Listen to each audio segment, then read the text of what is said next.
5 surprising ways the mind influences the body, and vice versa. It is a mistake to think of our mind and body as separate entities.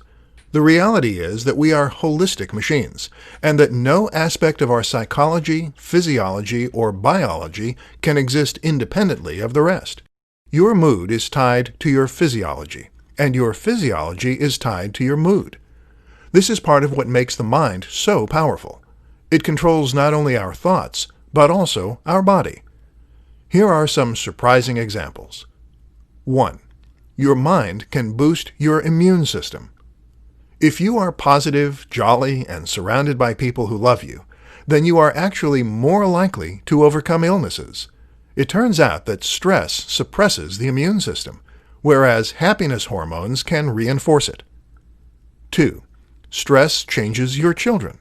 Stress changes your biology in many ways.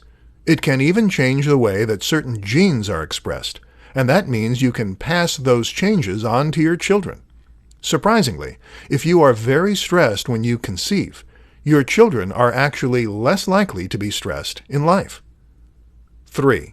You don't digest food properly. Stress causes a range of conditions, such as psoriasis.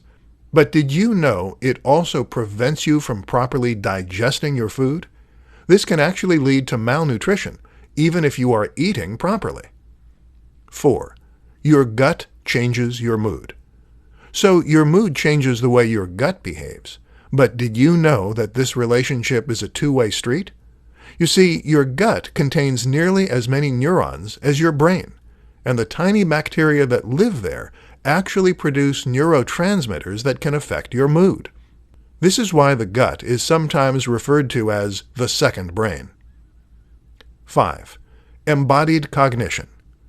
Embodied cognition is a recent theory in psychology that better explains the close link between the body and the brain. Previously, it was thought that the brain had its own internal language. This was sometimes referred to as mentalese. The idea was that whenever someone said something to you, your brain would translate that into mentalese so that you could understand it. But now it is thought that the way the brain understands things is by visualizing those things. And that happens by lighting up areas in the brain as though you were doing those things. So if I told you about a walk I took through the woods, you might visualize yourself walking through the woods. Perhaps feel the wind on your neck and the leaves crunching underfoot. The brain doesn't work without the body, and vice versa.